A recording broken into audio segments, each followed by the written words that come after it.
Muy buenos días a todos. Gracias por acompañarnos, a pesar de que estamos a mitad del periodo vacacional. El día de hoy se va a llevar a cabo la cuarta sesión del seminario Migración, Género y Derechos Humanos, Tendencias Globales, Impactos Locales. Nos acompaña para esta sesión el doctor Miguel Ontiveros Alonso con una presentación acerca de las notas críticas en torno a la Ley General contra la Trata de Personas. El doctor Miguel Ontiveros es licenciado por la Facultad de Derecho de la Universidad Nacional Autónoma de México y doctor en Derecho Penal y Derechos Humanos por la Universidad de Salamanca. Ha sido becario de CONACYT, Universidad de Salamanca, en el Instituto de Derecho Penal en la Universidad de Múnich y becario postdoctoral de la Fundación Alexander von Humboldt en el Instituto de Derecho Penal de la Universidad de Bonn. Es autor de las obras Legítima Defensa e Imputación Objetiva, 20 reglas básicas de la legitimidad de la legítima defensa policial, la feminización del derecho penal traducido al náhuatl, Derecho Penal, Parte General y Manual Básico para la elaboración de un Criminal Compliance Program. Sus áreas de investigación y enseñanza son derechos de niñas, niños y mujeres, derecho penal y empresarial y criminal compliance. Muchas gracias, doctor, también a usted por acompañarnos el día de hoy y el micrófono es todo suyo. Muy bien, muchas gracias.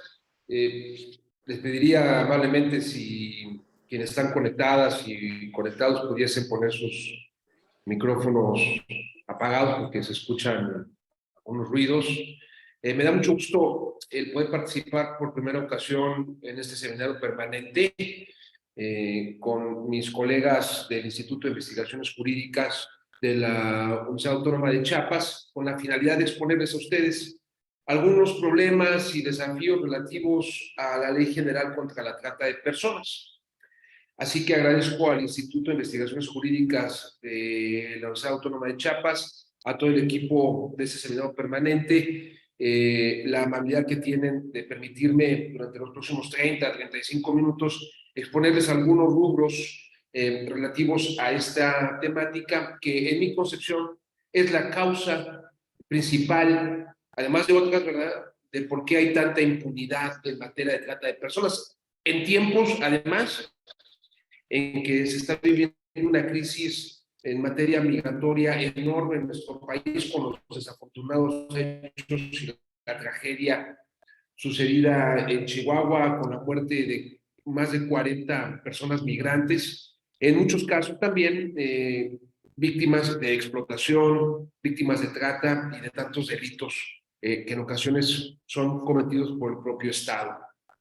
He elegido entonces el tema de la Ley General contra la Trata de Personas porque es precisamente una de las grandes simulaciones en las que ha incurrido el Estado mexicano desde el surgimiento de la ley, que ya tiene más de 10 años, prácticamente 11, y que ha generado, ¿no?, que México sea uno de los países líderes, desafortunadamente, en materia de explotación, especialmente la sexual, y la pornografía y el turismo sexual en el mundo, como se destaca simplemente con las estadísticas de Acapulco, de Puerto Vallarta, de Mazatlán, de Tijuana, en donde niñas y niños son explotados sexualmente por muchas razones, pero básicamente porque la ley es inoperante por algunas de las razones que voy a exponer a continuación.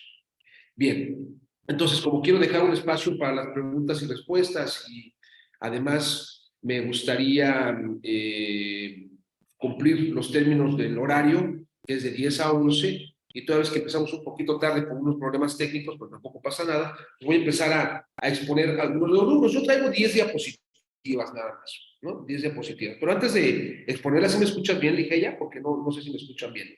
Creo que hay un poco de eco. ¿Sí se escucha bien? Sí, se escucha bien. Sí. Okay. Me debía haber puesto los AirPods, pero así me la voy a seguir. A ver, el primer problema que tiene la Ley General contra la Trata de Personas es que es una ley inconstitucional, ¿no? Es inconstitucional porque el artículo 73 constitucional en su El 73 constitucional, por aquí lo tengo, en su... espérame, es que no me deja... Bueno, en su fracción 21 dice claramente que el Congreso tiene facultades para expedir determinadas leyes generales en materia de desaparición forzada, en materia de secuestro, en materia de tortura, y dice también el artículo de la Constitución en materia de trata de personas. Y está muy bien, ¿no? El problema es que la ley no es solamente una ley en materia de trata de personas. Tiene un solo artículo en materia de trata y todo lo demás son delitos que no tienen vinculación con la trata, o más bien que no son trata. Todas las modalidades de explotación que contiene el artículo, la ley, perdón, general que estamos abordando, fuera del artículo 10 que define o intenta definir la trata de personas, son hipótesis de explotación de la persona humana, que son otros delitos, pero no son trata, ¿no?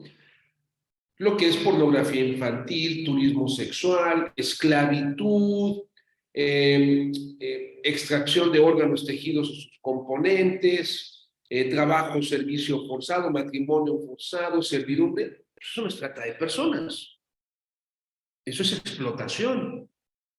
Por eso esos artículos son inconstitucionales, porque esta ley ha ido muchísimo más allá del espíritu constitucional y además de tipificar, más o menos decía, la trata de personas en el artículo 10, lo que ha hecho es excluir la posibilidad de que cada estado de la República tipifique sus modalidades de explotación e incluyó esos tipos penales en la ley. De tal manera que perfectamente en materia de defensa, por ejemplo, de miembros del crimen organizado dedicados a estas modalidades de explotación, pues, podrían salir en libertad si es que están privados de la misma mediante un amparo. Eso es lo que yo considero como la inconstitucionalidad de la ley en materia de trata de personas y explotación humana. Debieron haberlo puesto así. ¿Por qué, para concluir esta primera observación, sostengo esa inconstitucionalidad? Porque es un error pensar que toda modalidad de explotación de la persona humana, en cualquiera de las hipótesis que se han señalado aquí que contiene la ley, tiene como origen la trata de personas. Es falso. Son tipos penales totalmente distintos. La trata es un proceso de reclutamiento mediante el engaño, el uso de poder, de una situación de vulnerabilidad, violencia física, violencia moral, que tiene una finalidad, que es la de la explotación, pero no es explotación. Por eso, es un error denominar a la trata de personas la moderna esclavitud, que está dicho de manera tan genérica en muchos foros, porque confunden trata con explotación. La esclavitud es una modalidad de explotación, pero no necesariamente tiene como precedente la trata. Es decir, son autónomos e independientes, así como también puede haber hipótesis de trata de personas sin explotación.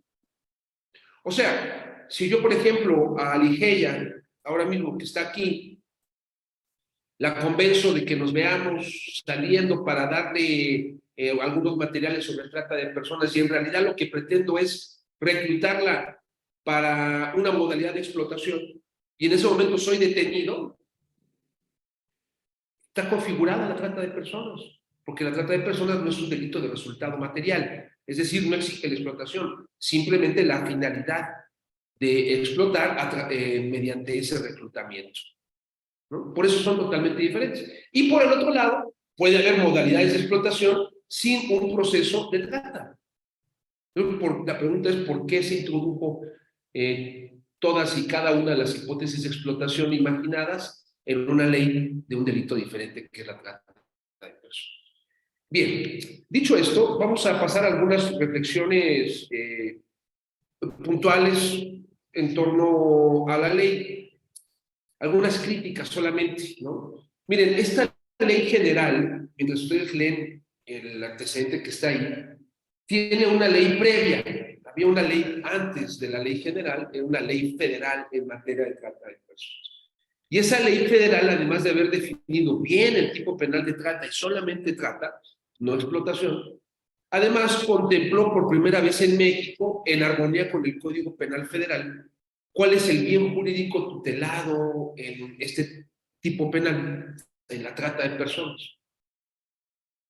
O sea, antes se decía que era la moral pública y las buenas costumbres, y se habían generado violaciones a derechos humanos muy graves, sobre todo de niñas y niños, sosteniendo, por ejemplo, que las niñas sin himen ya no tenían moral, porque ya estaban corruptas, porque ya no tenían himen, o que atentaban contra las buenas costumbres y por lo tanto ya no tenían el bien jurídico las niñas o niños que hubiesen ingerido alcohol en el pasado. A ese grado han llegado resoluciones judiciales.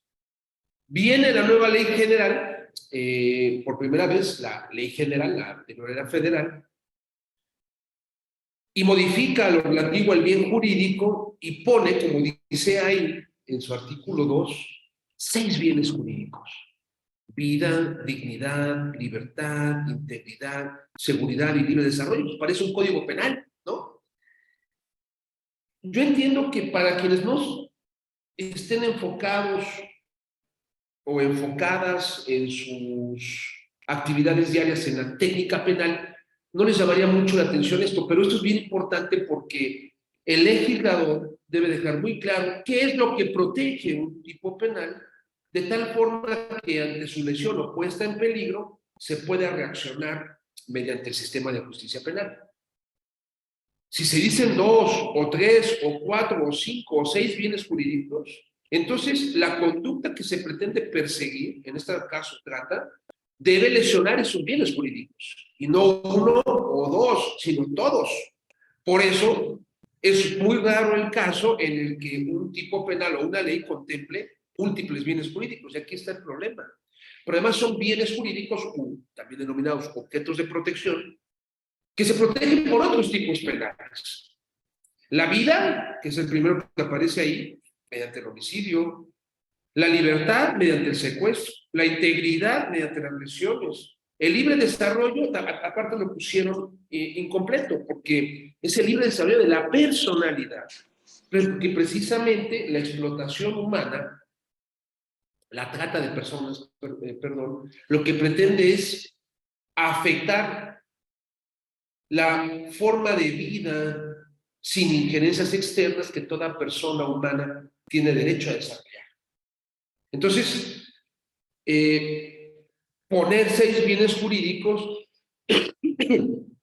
perdón, es un desacierto, porque además se abordan mediante esta supuesta protección bienes jurídicos ya protegidos mediante el sistema penal.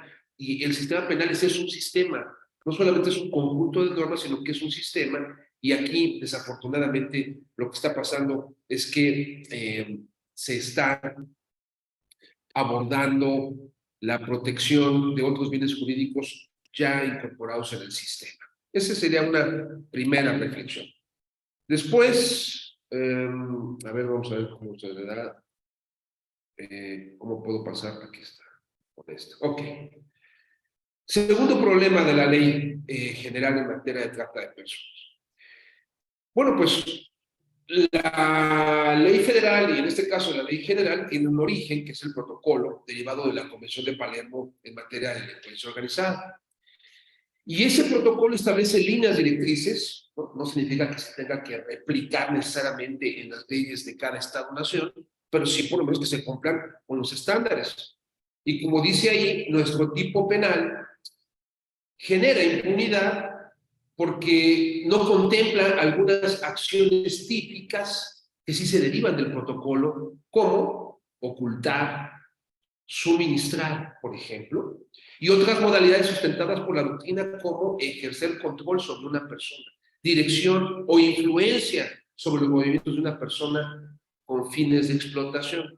Es decir, que la legislación local puede ir más allá, primero, abordar todas las hipótesis del protocolo para no incurrir en omisiones, como se desprende de las 2 primeras reflexiones que aparecen en esta diapositiva, en relación con la ley general mexicana, y además la doctrina se ha encargado de fortalecer la postura de prevención y persecución de la trata de personas a través de otras hipótesis que ayudan a la Fiscalía a hacer mejor su trabajo. Pues estas hipótesis, además de la inconstitucionalidad de la ley, de la vaguedad en torno al bien jurídico tutelado, tiene también estas omisiones que debilitan la persecución del delito de trata de personas en México.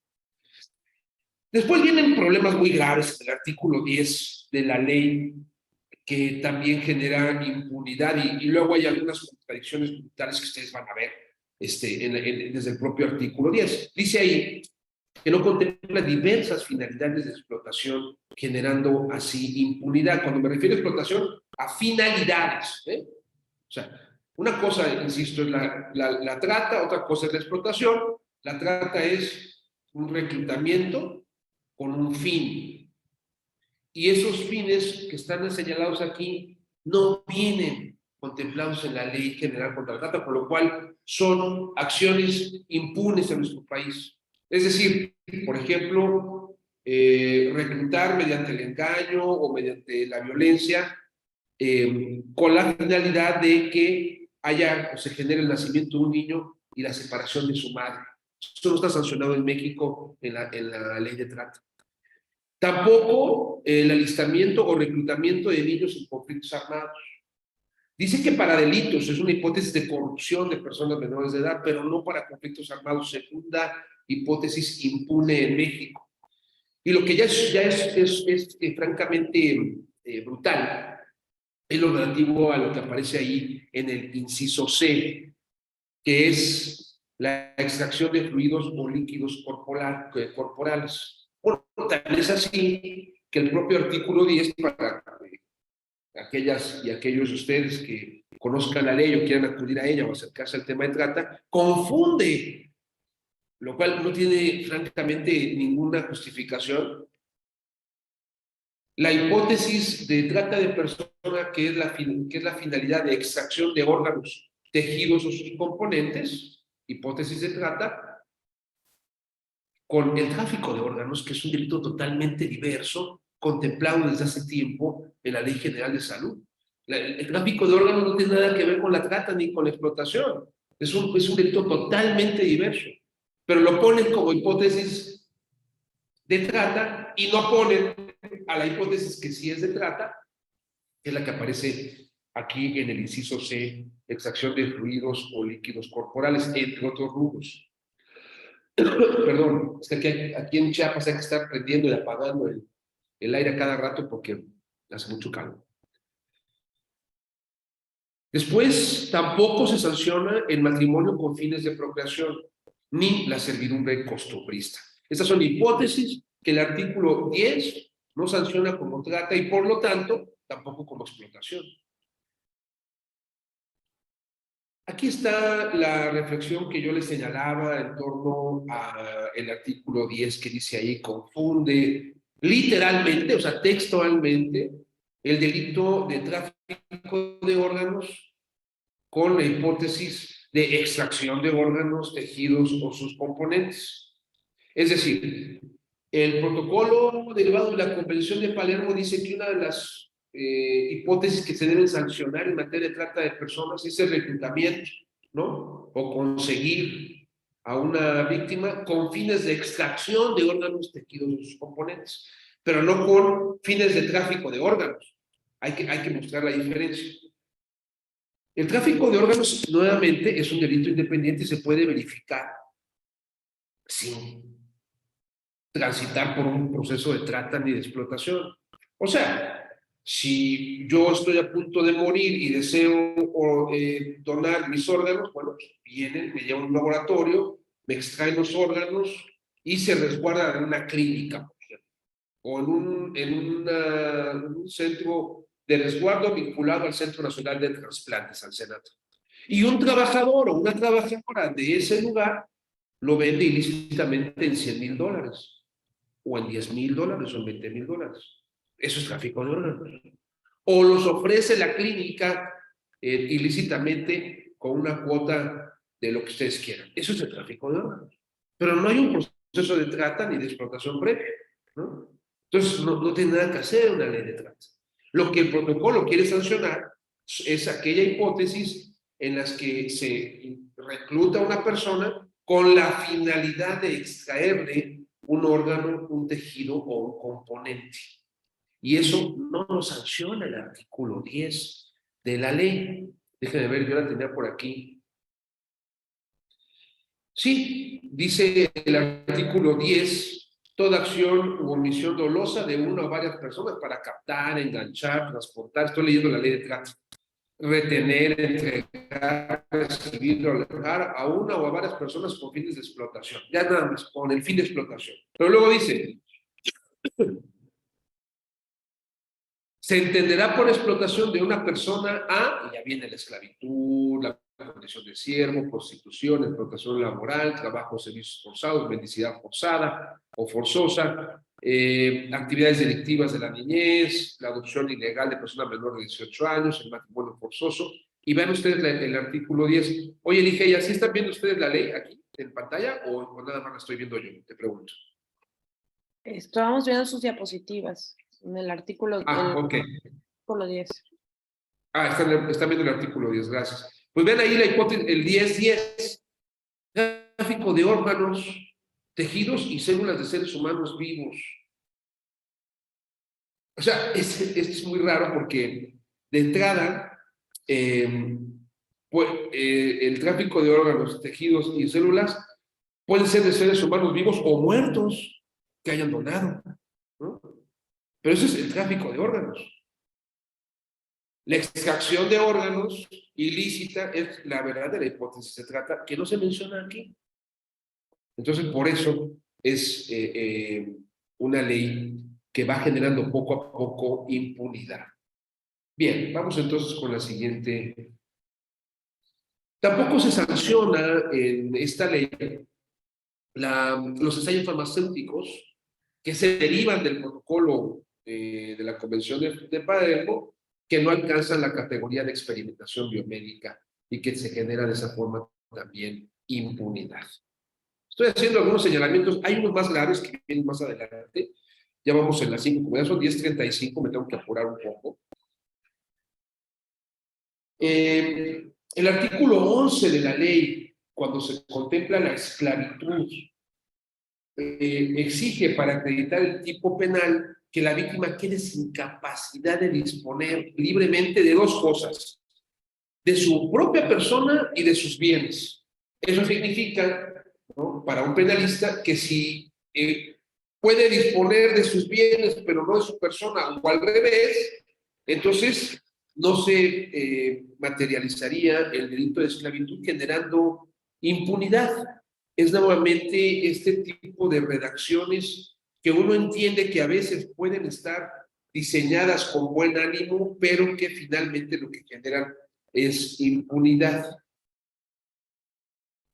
Aquí está uno que me parece muy grave, y que es el artículo 13, la explotación, y que afecta básicamente a niñas y niños. Vean ustedes, dice, y exige este artículo 13, que el sujeto activo se beneficie de la explotación. Y más adelante, incluso algunos delitos, algunos tipos penales contemplados aquí, que ya dijimos que son inconstitucionales, pero están en la ley, los tengo que comentar, dicen que ese beneficio además debe ser económico. Por ejemplo, en el caso de pornografía infantil.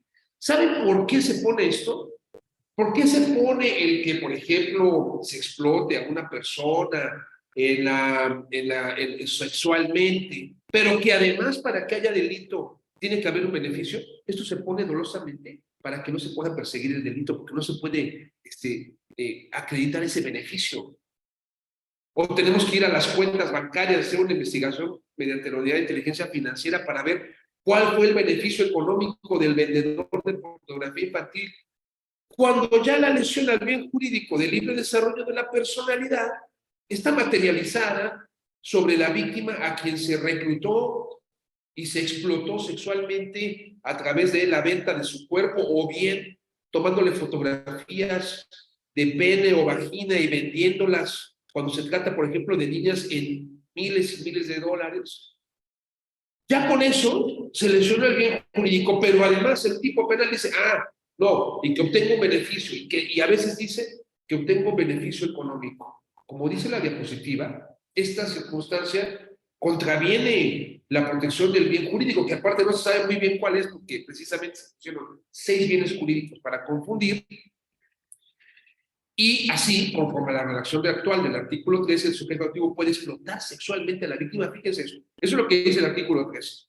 El sujeto puede explotar sexualmente a una niña, a una mujer, o a un hombre, o a un niño, y no ser sancionado en caso de no haber obtenido beneficio.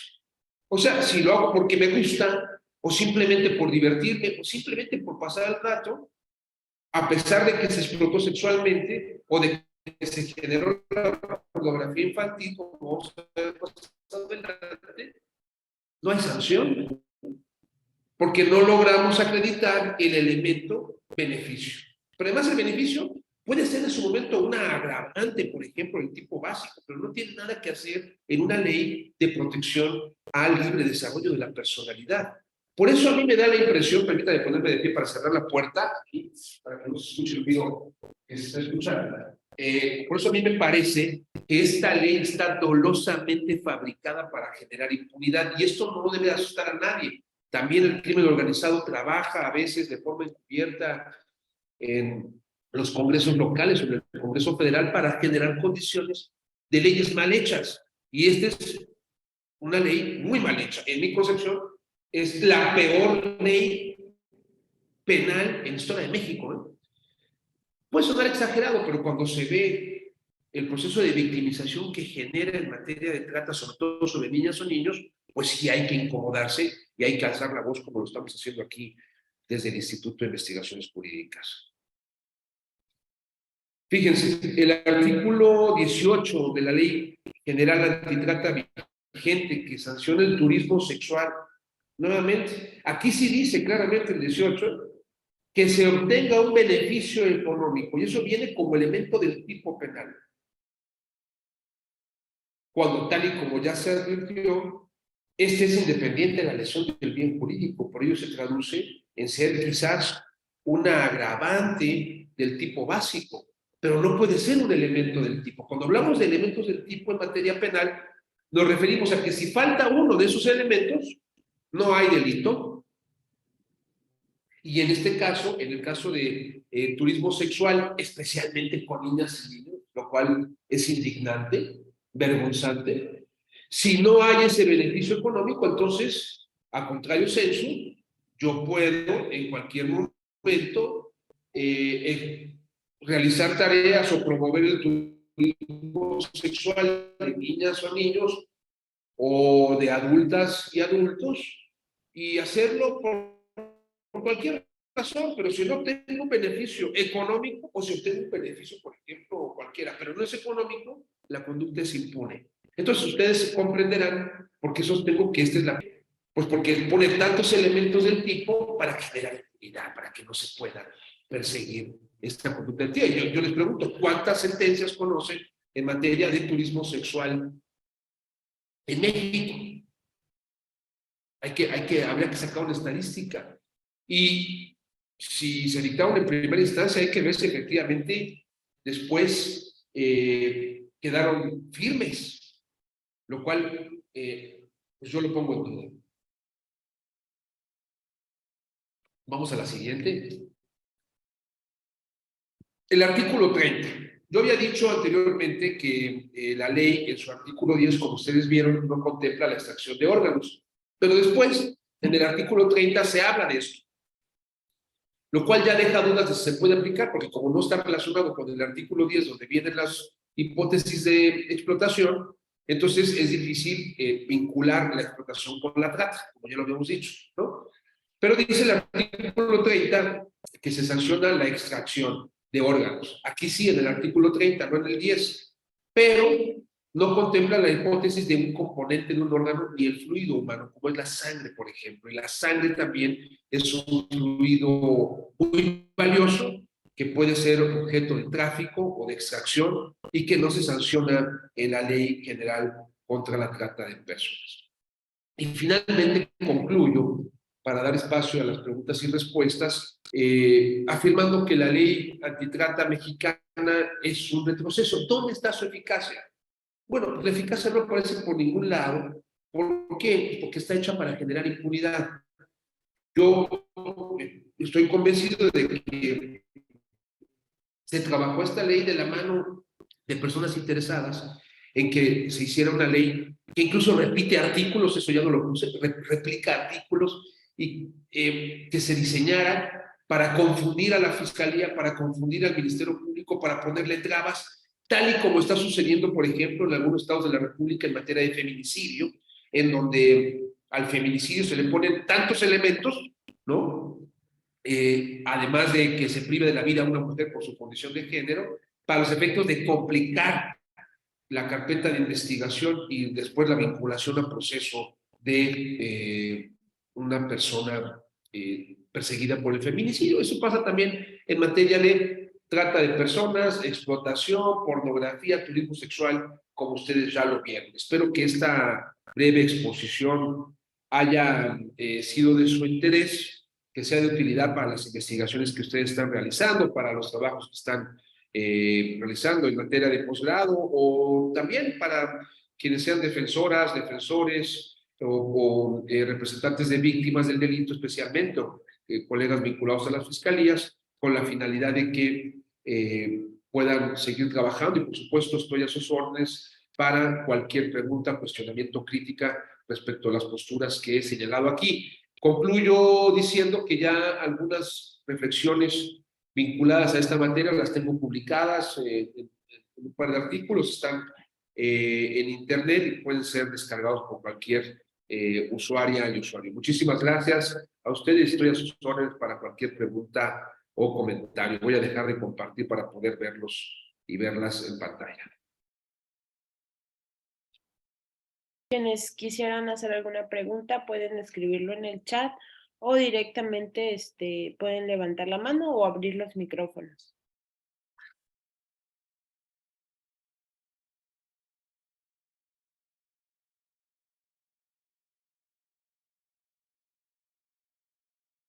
Bueno, en tanto no sé si me das oportunidad, Ligia, en tanto se anima alguien más. Pues, doctor, muchísimas gracias por esta explicación tan clara. Yo creo que esa sistematización, esa claridad nos deja entrever pues todos estos huecos de la propia ley, ¿no? Que de alguna manera sirven como de escudo para la no imputación, ¿no? Pero a mí me queda un poco la duda, primero, ¿por qué cambió de ser una ley federal que se supone que en todo caso es un delito de investigación centralizado o federal, a una ley general para darle paso a los estados? Y un poco, si usted tiene conocimiento de cuál ha sido el efecto de este cambio, si a lo mejor se ha regulado de manera más armónica o de manera a lo mejor más eficaz en los estados y se está trabajando mejor desde el estado, o si sigue la misma lógica como en la mayoría de las materias de leyes federales. Por una parte me quedaba como esa duda de a lo mejor si hay como alguna razón para justificar como este cambio de ley federal a ley general, y me quedaba un poco otra duda, porque luego también pasa mucho que en las noticias, bueno, en la materia de migración, las mujeres en procesos de migración pues son víctimas, ¿no? Digamos, es uno de las poblaciones que mayor, digamos, en las que mayores víctimas hay de trata, o por lo menos así nos lo hacen ver las noticias y los informes también de la OIM que lo señalan, y bueno, un montón de documentos. Entonces, un poco me preguntaba, ¿qué pasa con estas redes de trata que luego nos anuncian que detuvieron, ¿no? O que desestructuraron en el ámbito local? ¿Qué pasa con el procesamiento de estas personas, con su proceso penal principalmente? Muchísimas gracias, doctor. No, hombre, gracias a ti, Ivonne, por la pregunta y los cuestionamientos. Mira, la ley federal original de 2007 estuvo vigente durante 5 años, tuvo, en mi parecer, efectos plausibles, tenía un tipo penal bien diseñado en armonía con el protocolo. derivado de la convención, y era efectivamente una ley solamente de corte federal.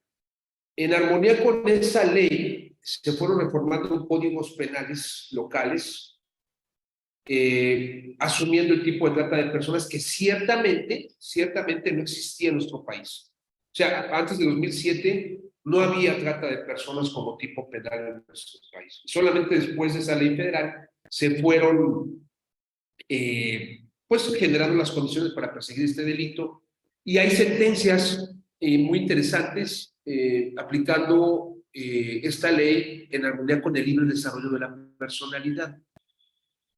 Después, en la reforma constitucional de 2008, se elevó a la Constitución, en el artículo 19, el libre desarrollo de la personalidad como bien jurídico. Lo reconoció la Constitución, y eso fue también un avance derivado de los trabajos que hicimos, ahí lo comento, de reforma a los códigos penales en armonía con la OIT y UNICEF, desde el INACIPE, desde el Instituto Nacional de Ciencias Penales. Esos estudios están publicados y están en la web, ¿no? Son trabajos relativos en aquel tiempo enfocados a la explotación sexual comercial infantil y a la trata de personas. Solo después de la detención de grupos dedicados a la trata, especialmente en Tijuana y en Tlaxcala, se empezó a hablar de una ley general, y por una razón de corte político criminal que yo desconozco, ¿no?, se decidió abrogar la ley federal y hacer una ley general, un poco con la finalidad de armonizar, se decía, el tipo penal en todo el país, lo cual efectivamente se puede hacer a través de una ley general, porque esta puede ser aplicable por órganos locales y el federal, pero ya no puede legislar el Estado a través de su Congreso local en esa materia. Se abrogó, se expidió la ley general, y empezó a haber problemas incluso con la Corte, porque los estados decían: oye, ¿por qué me quitaste a mí la facultad de legislar en esta materia si tu ley en la que establece supuestos tipos penales de explotación está mal? Y la Corte decía: no, ya es una ley general, solamente el Congreso de la Unión tiene facultades según el 73 para los efectos de hacer uso. Después vino la desaparición, vino la de tortura, antes estaba la de secuestro.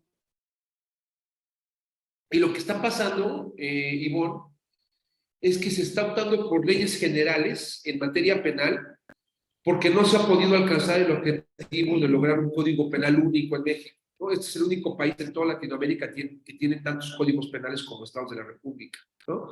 Siguiendo el modelo americano, el modelo de Estados Unidos, a quien le copiamos hasta el nombre del país, ¿no? United States of America, Estados Unidos mexicano, ¿no? The Supreme Court of Justice, la Suprema Corte de Justicia, ¿no? Y un código penal por cada estado de la Federación de los Estados Unidos de América, pues a nosotros también un código penal por cada estado. Y entonces, como no hemos podido hacer un código penal único, empezamos a quitar la facultad de los estados para legislar haciendo leyes generales, pero muy mal diseñadas, como así. Por eso sostengo que esta ley está parcialmente impulsada por el crimen organizado para que las cosas se hagan mal. Y no es difícil creerlo que eso se dé en un país como México, en donde hay tanto vínculo del crimen organizado con el poder legislativo, lo cual es una realidad. Entonces, eso es lo que yo creo que originó este cambio de ley federal a ley general. Y después, en torno a tu segunda pregunta, yo lo único que puedo decir es que Tlaxcala sigue siendo un paraíso de la trata. Y que por más que se escuchan noticias de que han sido desactivadas redes de trata de personas, acabamos de ver apenas la semana pasada un reportaje, incluso durante la pandemia, como también la violencia familiar. Yo no digo que toda la responsabilidad sea de la ley, pero sí que ayuda a tener una ley tan mala y pésima, que me parece es la peor que hay en México, para que buenos abogados y buenas abogadas, con elementos técnicos derivados de una ley tan mal diseñada, puedan estar defendiendo y liderando en el ejercicio de una defensa adecuada, hay que decirlo, a miembros del crimen organizado, tratantes y explotadores de mujeres y de niñas. Y es que basta con ir al centro de Acapulco, a la calle de las Paraditas en Tijuana, para ver cómo están las niñas explotadas sexualmente. O sea, no hay que hacer una gran investigación policial. Están ahí a la vista de todas y todos. Entonces, eso quiere decir que la ley está mal y que las autoridades no están actuando debidamente. Eso es lo único que yo puedo decir en torno a las cuestiones procesales, porque no me dedico a la investigación criminológica, sino más bien para saber qué es lo que está pasando en el terreno, ¿no? Que me daría más elementos para contestar tu pregunta, sino solamente desde el punto de vista teórico y análisis legislativo, como lo acabo de mostrar aquí de manera muy básica en mi exposición. Y muchas gracias por tu pregunta, estimada Ivonne. Después hay otra pregunta por acá que me formularon en el chat. ¿Qué efectos puede tener al no estar y aplicado correctamente en México en el ámbito internacional como la Corte Interamericana? México debe realizar reformas. Bueno, sí, yo creo que esa reforma, yo creo que hay que hacer una nueva ley. O sea, hay que hacer una nueva ley porque esta, digo, desde el artículo 1 y el artículo 2 está mal. Toda la redacción del artículo 10, por ejemplo, utilizan plurales. Si te fijas, si ustedes analizan la ley, hay muchas cosas que no sé, que no he señalado. Pero si yo me voy al artículo 10, vean cómo dice aquí: toda acción o omisión dolosa de una o varias personas. ¿Por qué dice esto? Pues para excluir la coautoría, porque da lo mismo según la ley que todos los que estamos aquí en este Zoom, por ejemplo, hagamos una red de tratantes y de explotadores. Cuando para la materia penal no es lo mismo que lo realice un sujeto a que lo realice un grupo de sujetos, por ejemplo, en pandilla, o que lo realicen en asociación delictuosa, o que lo realicen en delincuencia organizada cuando son 3 o más. Pero esto está hecho así dolosamente para que dé lo mismo si el delito de trata del artículo 10 lo comete una persona o 20, porque dice el 10, de una, para captar, enganchar, transportar, transferir, retener, entregar, recibir o alojar. Y lo que lógicamente cualquiera uno de nosotros pensaría es, bueno, no es lo mismo victimizar a una persona que victimizar a 50 personas, ¿verdad? Pero la ley pretende que se sancione igual cuando dice para recibir, entregar a una o varias personas. O sea que se incluiría la hipótesis de 50, evitando así incrementar la punibilidad por el número de víctimas, porque según la ley es lo mismo una que otra. Pero estas hipótesis en plural, que son, digamos, son focos rojos en materia penal, vienen en todos los tipos penales, ¿no? Y luego dice con fines de explotación, o sea que según el artículo 10 no basta para sancionar con un fin, por ejemplo, de extracción de un órgano o de explotación sexual, sino que debiera tener por lo menos 2 o más para hacerle más difícil el trabajo al Ministerio Público. Fíjense cómo está muy mal hecha esta ley desde todos los puntos de vista. O sea, podríamos entrar a analizar todos los tipos penales y uno se encuentra algunas cuestiones indignantes en materia de la redacción. Pues yo creo que hay que hacer una nueva ley. Es tiempo, ya pasaron 10 años, ya se vio que es una ley ineficaz, y una ley en armonía con el protocolo derivado de la convención. Sí, te escucho, Diego. Sí, doctor, buenos días, muchas gracias por su excelente disertación sobre este tema tan delicado. Si ya de por sí la ley general contra la trata de personas es tan peligrosa y como advierte usted, contiene vicios de constitucionalidad, ya en el terreno, por ejemplo, en una audiencia de vinculación a procesos, y ya los juzgadores de por sí no entran al estudio del elemento subjetivo del tipo penal, y con base en la peligrosidad de este tipo de ley, que ya advirtió tantas inconstitucionalidades en ella, ¿qué opinión le merece que aún a pesar de ello, los juzgadores todavía no entran en un estudio del elemento subjetivo del tipo, y ya en una audiencia de vinculación a proceso, doctor? Muchas gracias. No, lo que estás tú diciendo es muy importante, Diego, porque precisamente este delito como la desaparición forzada, como la tortura, estoy hablando de aquellas leyes generales que protegen bienes jurídicos vinculados a la persona humana, ¿no? O sea, aquí el libre desarrollo de la personalidad, allá la dignidad, el secuestro también, la libertad. Tienen elementos subjetivos muy claros dentro del tipo. Sí, todos los tipos penales tienen elementos subjetivos, que es el dolo o la imprudencia. Pero me refiero además a elementos subjetivos del injusto distintos al ¿no? O sea, que no basta para cometer trata reclutar, sino que hay que tener un fin específico. Entonces, una acción dolosa no puede ser imprudente, pero además con una finalidad específica, que es la de explotar. Pero claro, para hacer las cosas más sencillas y administrativizar o policializar el derecho penal, las juzgadoras y juzgadoras de México, como tú mismo lo señalas, en la audiencia de vinculación, no les gusta entrar al elemento subjetivo porque consideran que eso es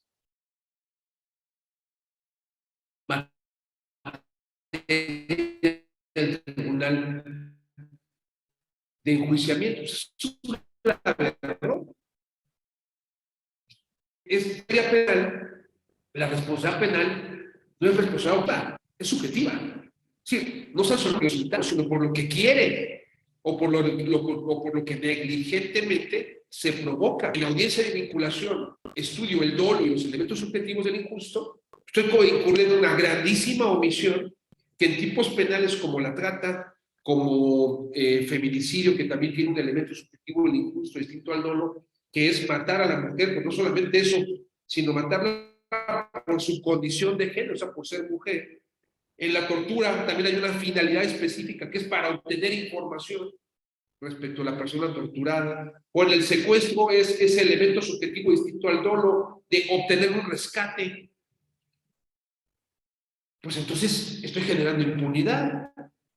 ¿Por qué? Porque entonces lo que va a hacer una jueza o un juez es decir, no, esto no es trata, esto son amenazas. O es privación ilegal de la libertad. Claro, como no entra el elemento subjetivo, digo, no, nada más la privó de la libertad. Ah, bueno, es privación ilegal. Oiga, pero es que lo hizo porque la iba a explotar. No, no. En la audiencia no se entra al elemento subjetivo. Entonces, nada más por lo que produjo, que es privación ilegal de la libertad, que es un delito menor que tiene penas de 3 años, 4 años. Eso es lo que pasa. Entonces, conjuntamente, Diego, y aquí en armonía con tu pregunta, además de tener una buena ley digna de un Estado constitucional y moderno como queremos que sea México, debemos de reorientar el sistema acusatorio en México a través de un modelo de capacitación muy cercano a la dogmática penal para no pensar que son dos cosas diferentes, ¿no? Derecho penal y derecho procesal penal deben ir de la mano para los efectos de que en la audiencia de vinculación al proceso y durante todo incluso desde la carpeta de investigación, se entre al tipo subjetivo para poder hacer una clasificación jurídica del hecho debidamente adecuada. Así que estoy totalmente de acuerdo con lo que tú señalas y con la demanda de insistir en la técnica penal. Muchas gracias. Y yo creo que entonces que estamos llegando a las 11 y está Elisa con la mano levantada, concluiríamos con las reflexiones de Elisa. Muchísimas gracias, Elisa, a tus órdenes. Al contrario, Miguel, hay un dicho en España que es de Baltasar Garracián que dice que lo bueno, si breve, 2 veces bueno. Me parece que ha sido brevísimo, pero buenísimo, así que te agradezco muchísimo la claridad.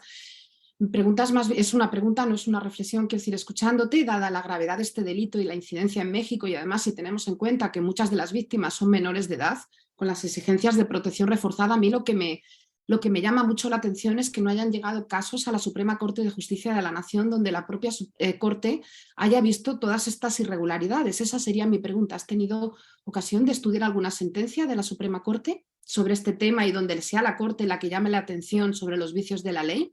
Esa sería mi pregunta, gracias de antemano.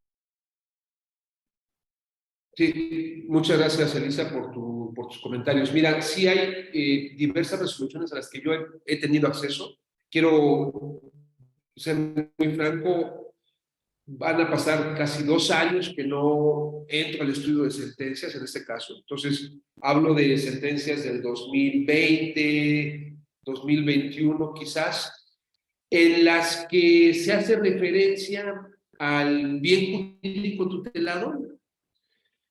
Y, por cierto, son sentencias que llegaron después de años con base en la ley federal, fíjate, ¿no? Pasaron años para que llegaran a la Corte. Pero en ningún caso he visto alguna que cuestione lo relativo a la falta de técnica de la redacción típica. La última que estudié era una resolución que declaraba inconstitucional una reforma al Código Penal, me parece que era de Guanajuato, en materia de trata de personas, porque ya no tenía facultades, como lo expliqué aquí. Pero la Corte no se ha identificado en materia penal, debo decirlo, en México por ser muy técnica, porque en realidad en la Corte no hay penalistas, o sea, hay que decirlo claramente. Los ministros no tienen, ninguno de los ministros tiene perfil de penalista, ni de las ministras. Entonces no le entran al tema de la redacción de los tipos, el principio de legalidad, se quedan en cuestiones de constitucionalidad. Donde sí hay observaciones muy interesantes es en algunas publicaciones del INACIPE, en donde investigadoras e investigadores han hecho críticas muy fuertes a la ley, pero se han quedado desafortunadamente solamente en doctrina, y el legislador, pues como no le gusta estudiar, ¿no? Pues pasa desapercibido. Pero yo creo que el apunte que tú señalas, en el sentido de que la Corte debiera definirse en torno a estas cuestiones, podría ser impulsada incluso desde el instituto de alguna forma. Voy a pensar a ver cómo podemos trabajar para que eso se haga realidad.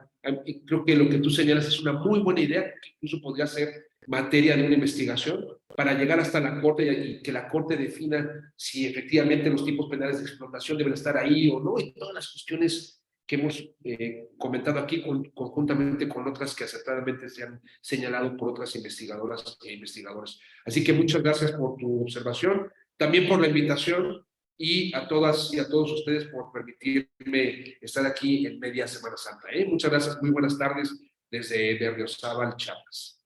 Voy a compartirles la constancia de reconocimiento que se le otorga al doctor Ontiveros. Voy a proceder a leerla. La Universidad Autónoma de Chiapas, a través del Instituto de Investigaciones Jurídicas, otorga la presente constancia a Miguel Ontiveros Alonso por su destacada participación como ponente de notas críticas en torno a la Ley General contra Trata de Personas en el Seminario Permanente Migración, Género y Derechos Humanos, Tendencias Globales, Impactos Locales, llevado a cabo en la modalidad virtual el 5 de abril de 2023, en el marco del proyecto 232 Investigadores por México, denominado La protección jurídica de niñas y mujeres migrantes en la frontera sur. Por la conciencia de la necesidad de servir, firma nuestro director, el doctor Omar David Jiménez Ojeda. De nueva cuenta, muchas gracias, doctor Ontiveros, por su participación y por su compromiso en estar aquí, a pesar de que estamos a mitad del periodo vacacional. Y para quienes nos acompañan, quisiera yo hacerles extensivas la invitación a que la próxima sesión se llevará a cabo el día 3 de mayo. Nos va a acompañar la doctora Susana Borrás de la Universidad de Macerata de Italia, y ella nos va a hablar del género y la migración climática, retos sociojurídicos en la Unión Europea. Así que los esperamos para el próximo primer miércoles del mes, que será el 3 de mayo. Y de nuevo, muchas gracias, doctor. Nos vemos y que sigan disfrutando de las vacaciones. Muchas gracias, que les vaya muy bien. Buenas tardes a todas y a todos. Hasta pronto. Hasta luego. Hasta luego, buenas tardes. Bye. Gracias.